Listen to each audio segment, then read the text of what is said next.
اعوذ باللہ من الشیطان الرجیم بسم اللہ الرحمن الرحیم وَإِذَا بَلَغَ الْأَطْفَالُ مِنْكُمُ الْحُلُمَ فَلْيَسْتَأْذِنُوا كَمَا اسْتَأْذَنَ الَّذِينَ مِنْ قَبْلِهِمْ كَذَلِكَ يُبَيِّنُ اللَّهُ لَكُمْ آيَاتِهِ عَلِيمٌ حَكِيمٌ والقواعد من النساء اللاتي لا يرجون نكاحا فليس عليهن جناح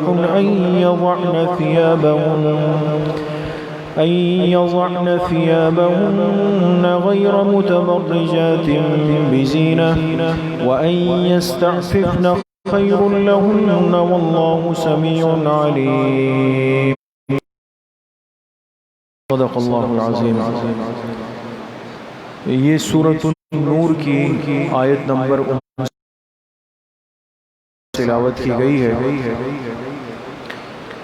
گزشتہ کل کے درس میں یہ بات چل رہی تھی کہ اللہ پاک نے اس مبارک میں حیا کا، پاک دامنی کا خاص اہمیت کے ساتھ، اہتمام کے ساتھ حکم دیا ہے، اور اس وصف کی اہمیت دل میں بٹھانے کا اندازہ آپ اس سے دروازہ کھٹکھٹائے ہوئے ماں باپ کے کمرے میں نہیں آ سکتے۔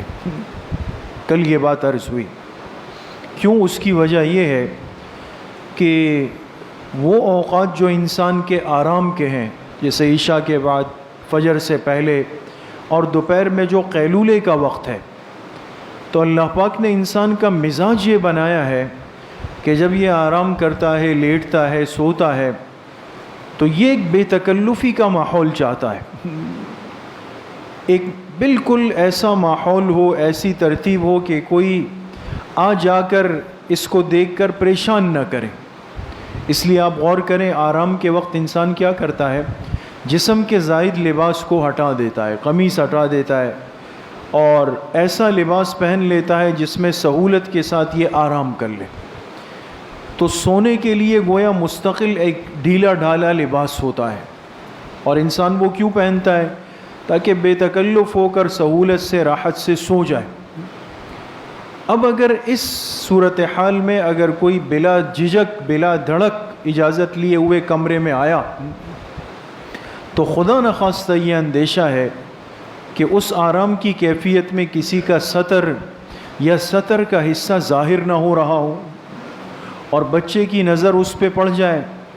تو کل بات عرض ہوئی آپ سے، امید ہے آپ کو یاد ہوگی، کہ وہ چھوٹے بچے جو عاقل بالغ نہیں ہوتے، ان کی سب سے زیادہ کون سی حس اللہ بیدار کر دیتے ہیں؟ آنکھوں کی۔ وہ آنکھ کی طاقت سے بہت کچھ سمجھتے ہیں۔ اس لیے کل بھی بات عرض کی کہ علماء نے منع کیا کہ شوہر بیوی بھی بچوں کے سامنے کوئی ایسا عمل نہ کرے جو حیا کے خلاف ہو، اس لیے کہ بچہ جو بول نہیں سکتا، سمجھ نہیں سکتا، شعور نہیں رکھتا، ہم کہتے ہیں چھوٹا بچہ ہے، لیکن اس کی آنکھوں کو اللہ پاک بیدار کر دیتے ہیں، بہت ساری چیزیں دیکھ کر یہ محفوظ کر لیتا ہے۔ احتیاط کا حکم دیا۔ اب جو آج کی آیات ہے، اس میں اللہ پاک نے انہی باتوں کو آگے مزید اس کے احکامات بیان فرمائے۔ وہ بچے جو ابھی تک بالغ نہیں ہوئے، ان کے لیے فرمائے کہ 3 اوقات ایسے ہیں جس میں وہ اجازت لے کر آئیں، 3 اوقات، اور اس کے لیے والدین ان کو تربیت دیں، ان کو سکھائیں۔ اب وہ بچے جو بالغ ہو جائیں، جو بڑے ہو جائیں، سمجھدار ہو جائیں، معاملات کو، کیفیات کو سمجھنے لگ جائیں، ظاہر سی بات ہے ان کے لیے احکامات اور سخت ہوں گے۔ تو آج کی آیات میں اللہ پاک نے ان کا ذکر فرمایا ہے۔ ان آیات کا ترجمہ ہے وَإِذَا بَلَغَ الْأَطْفَالُ مِنْكُمُ الْحُلُمَ، اور جب تمہارے بچے پہنچ جائیں بلوغت کو، بالغ ہو جائیں، فَلْيَسْتَأْذِنُوا كَمَا اسْتَأْذَنَ الَّذِينَ مِنْ قَبْلِهِمْ، تو انہیں اسی طرح اجازت مانگنی ہوگی جیسا کہ ان سے پہلے بالغ بچے اجازت مانگ کر آتے تھے، ان کے بڑے بہن بھائی ہیں ان کی طرح۔ كَذَلِكَ يُبَيِّنُ اللَّهُ لَكُمْ آيَاتِهِ، اسی طرح اللہ پاک تمہارے لیے کھول کھول کے بیان کرتے ہیں اپنی نشانیوں کو۔ واللہ علیم حکیم، اللہ کی ذات جاننے والی، حکمت والی ہے۔ والقواعد من النساء اللاتی، اور وہ انتہائی بوڑھی عورتیں، یہ دوسرا مسئلہ ہے، یہ بھی غور سے سمجھنے کا ہے، اور وہ عورتیں جو نہایت بوڑھی ہو چکی ہیں، بڑھاپے میں چلی گئی، اتنا بڑھاپا اللاتی لا یرجون نکاحا، کہ اب یہ عورتیں نکاح کی امید ختم کر چکی، وہ عمر ہو گئی کہ اب انسان کو یقین ہے کہ بھئی کوئی نکاح کا پیغام نہیں آئے گا، اتنا بڑھاپا ہے، بزرگی ہے، تو ایسی بوڑھی عورتوں کے لیے فرمائے فلیس علیہن جناح، ان پر کوئی گناہ نہیں ہوگا، ان یضعن ثیابہن، اگر وہ اتار دے اپنے زائد کپڑے۔ یہاں مفسرین نے لکھا جیسے برقع ہے یا بڑی چادر ہے، بہت بڑی چادر ہے، تو انتہائی بڑھاپے میں پہنچی ہوئی عورتوں پر وہ لازم نہیں ہے، جیسا کہ جوان بچیوں پر یا قابل اشتہات عورتوں پر پردہ لازم ہے، حجاب لازم ہے۔ دیکھیں قرآن کریم میں تھوڑا سا آپ غور کریں، اللہ نے اس آیت میں نہایت بوڑھی عورتیں، وہ بڑھاپا جس میں نکاح کی امید ختم ہو گئی، ان عورتوں کو اجازت دی کہ وہ عورتیں اگر یہ زائد کپڑے یعنی برقع وغیرہ بڑی چادر نہ پہنیں تو ان کے لیے اجازت ہے۔ اس سے کیا سمجھ آیا کہ وہ عورتیں جو کہ جوان ہیں، جن کو نکاح کا پیغام آ سکتا ہے، امید ہے، ان کو پردے میں کتنی احتیاط کرنی چاہیے اور کتنا اہتمام کرنا چاہیے۔ فرمایا ان پر کوئی گناہ نہیں اگر یہ زائد کپڑے نہ پہنیں، لیکن اس میں بھی شرط لگائی غیر متبرجات بزینہ، بشرطے کہ وہ ظاہر نہ کرنے والی ہو اپنی زیب و زینت کو۔ ماشاءاللہ بڑھاپا آ گیا اور نہایت بڑھاپا ہے، لیکن اس میں بھی اس سے فائدہ اٹھایا، چلو بھائی شریعت نے ہمیں تو پابند نہیں کیا ہے برقعے کا چہرہ چھپانے کا، اور اس سے فائدہ اٹھا کر اگر بوڑھی عورت بھی ایسا میک اپ کر لے یا وہ زیب و زینت کر لے کہ چلو بھائی لوگ متوجہ ہو جائیں کہ شاید ان کی عمر اتنی نہیں ہے، موقع سے اماں جی فائدہ اٹھا لے، یہ بھی غلط ہے۔ وَأَن يَسْتَعْفِفْنَ خَيْرٌ لَهُنَّ، اس لیے فرمایا اگر یہ عورتیں بھی احتیاط کرے، پاک دامنی اختیار کر لے اور بڑھاپے میں بھی برقع پہن لیں۔ ہماری کتنی مستورات مائیں بہنیں ایسی ہوتی ہے کہ جو بڑے بڑھاپے میں ہوتی ہے، پھر بھی ان کا برقع، ان کا نقاب نہیں ہٹتا ہے دوستو۔ ایسی پاک دامن عورتیں بھی ہوتی ہیں، بہت بڑھاپے میں 80 90 سال تک پہنچ گئی، برقع نہیں اترا ان کا، بڑی چادر نہیں اتری، پردے میں اتنی ہی احتیاط کرتی ہے جتنا ایک جوان عورت کرتی ہے۔ یہ اصل ایمانی زندگی یہ ہے دوستو۔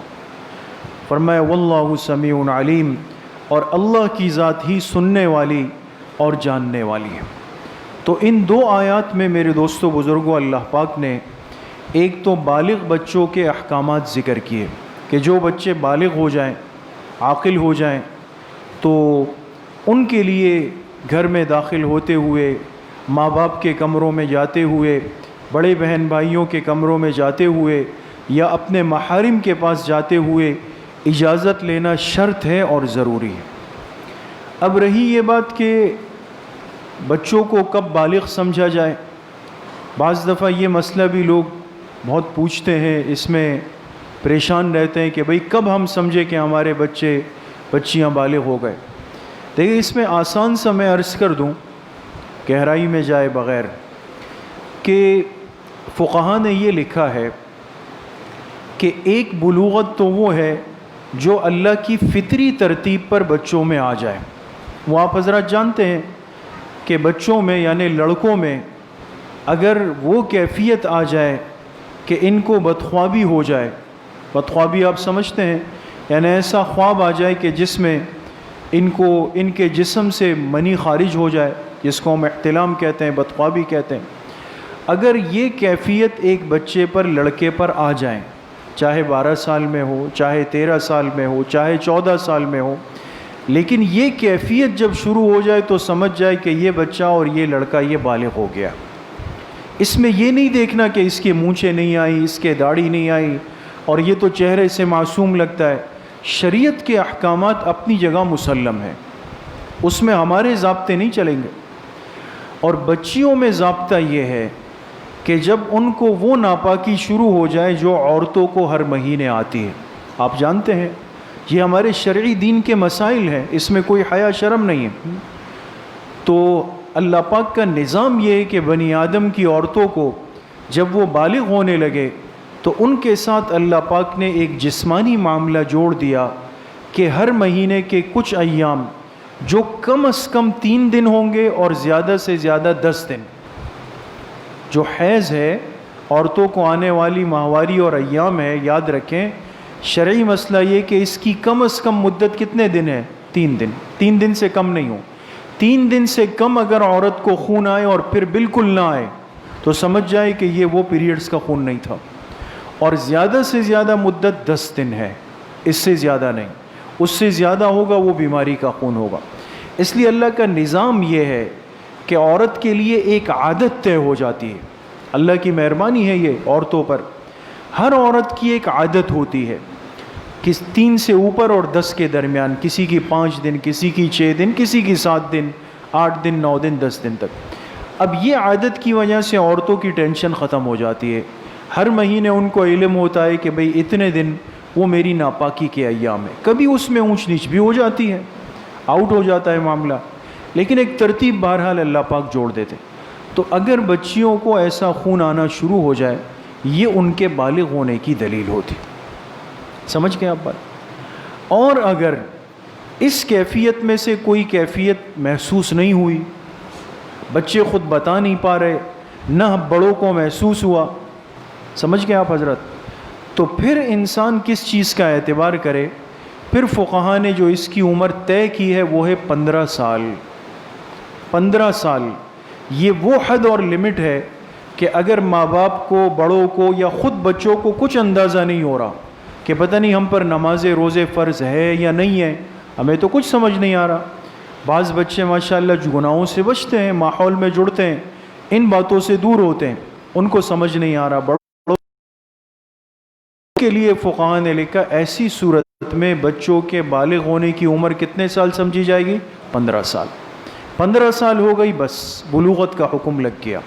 اب چاہے کچھ ہے، نہیں ہے، داڑھی ہے، مونچھے ہے، نہیں ہے کچھ، لیکن بالغ ہونے کے احکامات لگ جائیں گے۔ اس کی حیا کی حفاظت بہت ضروری ہے کہ یہ بچے، یہ نوجوان اب محفوظ رہے، خدا نہ خواستہ کوئی غلط راستے پہ نہ چلے۔ تو اس لیے ایک گھر میں رہتے ہوئے بھی حکم دیا کہ یہ آتے جاتے ہوئے یہ اجازت مانگے، اپنے والدین کے کمروں میں بھی، اپنے محارم کے کمروں میں بھی اجازت لیے بغیر نہ آئے۔ اور دوسری بات، وہ عورتیں جو بہت بڑھاپے میں چلی جائے تو شریعت یہ ہے کہ وہ پورے برقعے کا، پورے پردے کا اہتمام کریں۔ تو جب یہ ماحول ہمارے گھروں میں، ہمارے مسلمان گھرانوں میں پیدا ہوگا، یہ تربیت ہوگی، ہم اپنے بچوں کو، مستورات کو دین کے احکامات سکھائیں گے، اس کی وجہ سے اللہ پاک کی طرف سے پھر برکتیں اترتی ہیں، بچوں کی تربیت ہوتی ہے اور وہ دین کو، اسلام کو، آخرت کو سمجھنے لگ جاتے ہیں۔ اللہ پاک مجھے بھی آپ سب کو صحیح عمل کی توفیق نصیب فرمائے۔ وآخر دعوانا ان الحمد للہ رب العالمین۔ تو آج کا درس ختم ہوا، اور اب انشاءاللہ ہمارے ادارے کے درجہ سابعہ کے ہمارے عزیز طالب علم ہیں مولوی عتیق الرحمن صاحب، انشاءاللہ ان کے سلسلہ ازدواج کا سلسلہ ہے، یعنی نکاح ہے، نکاح سنت ہے۔ یہ مسئلہ بھی سن لیں اور معلوم ہونا چاہیے کہ نکاح کا خطبہ سننا مستقل سنت ہے۔ ہم اس میں بعض دفعہ بڑی کمزوری دکھا دیتے ہیں۔ علماء نے یہاں تک لکھا کہ ایک آدمی کسی کام میں لگا ہوا ہے اور برابر میں نکاح کا خطبہ شروع ہو جائے تو اس کے لیے ضروری ہے کہ یہ چھوڑ کر جا کے نکاح کے خطبے میں شامل ہو جائے۔ تو یہ افضل سنت ہے، اور ایک انسان کو ایک سنت کا ثواب مل جائے دوستو، تو آپ بتائیں کتنی سعادت کی بات ہے۔ تو انشاءاللہ اب طالب علم کا نکاح ہوگا، اس سے پہلے حضرت مفتی صاحب تھوڑی سی بات فرمائیں گے